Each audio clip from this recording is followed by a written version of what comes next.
Então é isso aí, pessoal. Física A, volume 7. Uma questão bonita aqui, ó.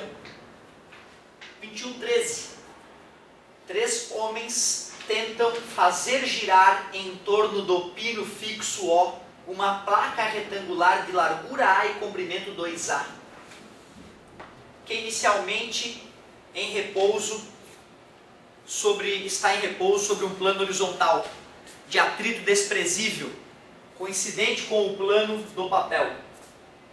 Ah, tu vê, isso aqui está numa superfície assim, então, na superfície do papel, né? Está olhando a apostila desse jeito, e essa coisa vai girar, que nem a tua apostila. Num cantinho tem um pino, de repente, aqui no ponto O, e não tem atrito. E os caras estão tudo fazendo essas forças aqui. Né? Esse aqui é cabeça de bagulho. Esse aqui, meu Deus, não vou nem falar nada. Esse aqui é mais ou menos. Esse aqui é bom, esse aqui no lugar que ele está fazendo força é legal, né? Todos eles deviam se unir e fazer força num lugar diferente, com um ângulo diferente, né? Certo? Tadinho daquele ali, né? Mas tudo bem, vamos lá. Boa vontade é que importa nessa hora. Eles aplicam as forças FA igual a FB e FC igual a 2FA. FA é igual a FB e FC é igual a 2FA. Como todas são horizontais, né, então eu posso realmente igualar os vetores, né, certo? Só porque eles não são horizontais, que se um fosse inclinado eu já não poderia igualar os vetores, só os módulos, eu teria que tirar a setinha de cima, né? Esses detalhezinhos às vezes incomodam. E eu também posso dizer que a equação vetorial está correta porque esse também é horizontal, né? Não adianta ter o dobro do tamanho e não estar apontando para o mesmo lado, que aí já não pode falar que os vetores, que é a seta inteira, né, são iguais. Tudo bem então, entendi o que ele falou. É o mais forte, ó. É a prova de que inteligência, só força não leva a nada, né? Tem que ter inteligência. Nos pontos, eles fazem as forças nos pontos A, nos pontos A, B e C. O nome do ponto deu nome à força, aparentemente. Designando respectivamente por MA, MB e MC as intensidades dos momentos dessas forças em relação ao ponto O, é correto afirmar que... Aí ele vai lá e começa a afirmar. O MA é igual ao MB, o momento do A é igual ao momento do B, que é maior que o momento do C.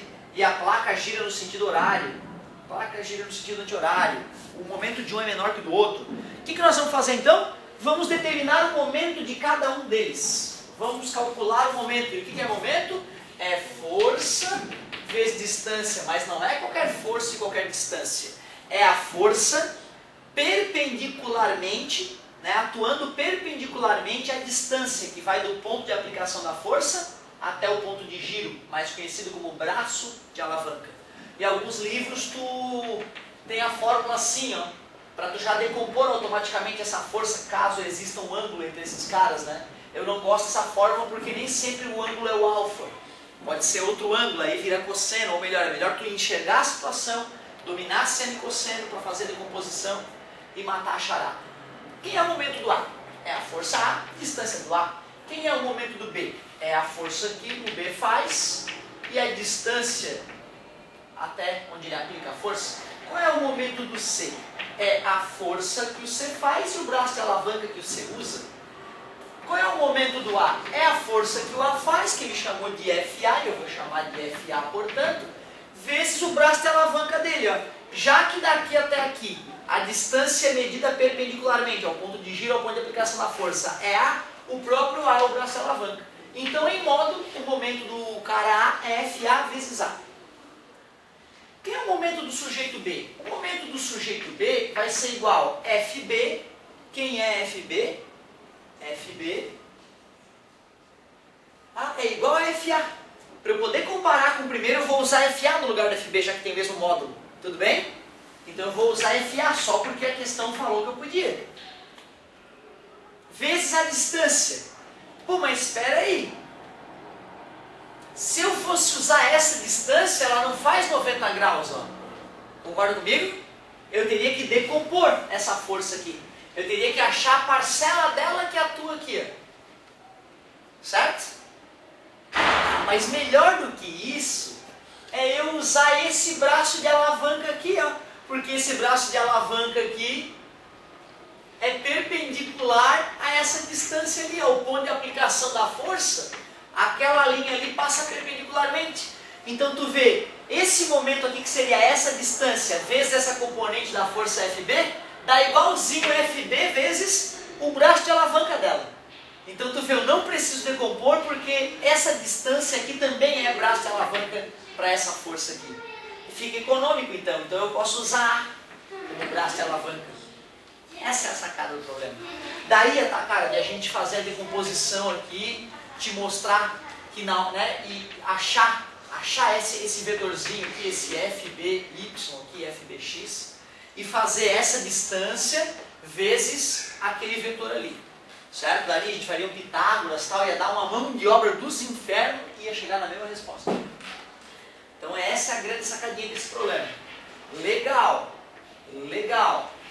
E o cara C, vamos ver, é a força dele, que é 2 vezes a força A, e a distância. E, olha só, está alinhado com o ponto de giro, ó, a direção de aplicação da força está alinhada com o ponto de giro, não tem braço alavanca. A distância medida paralelamente à força até o ponto de giro, né, não, aliás, tem que ser perpendicularmente, né, não há força atuando perpendicularmente a essa distância aqui. Então, o braço alavanca é 0. Momento do sujeito C, que eu estava falando, que é o mais forte, o mais distância, é 0. Ele não está ajudando em nada os amigos dele. Por que eu falei que esse cara aqui não é tão esperto quanto esse, sendo que ele está dando a mesma contribuição para o giro da placa?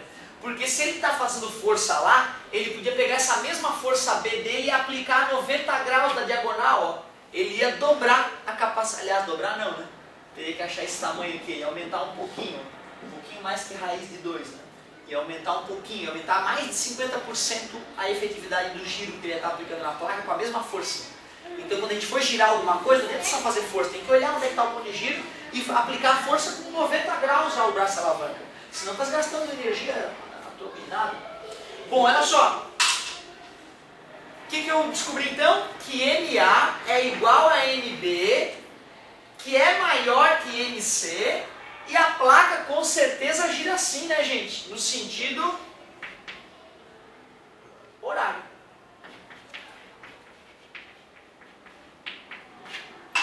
Letra? Show de bola.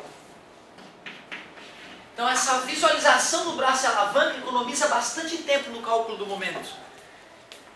Braço de alavanca é a distância medida perpendicularmente à linha de aplicação da força até o ponto de giro. Braço de alavanca é a distância medida do ponto de giro à linha perpendicularmente, óbvio, uma distância a gente sempre mede perpendicularmente à reta, né? Então é a distância da reta suporte e aplicação. Pronto, é isso. Braço de alavanca é a distância da reta suporte da força até o ponto de giro. Pronto, o cara usa a ideia de geometria para definir, fica bem legal. Eu que agradeço, cara. Até a próxima.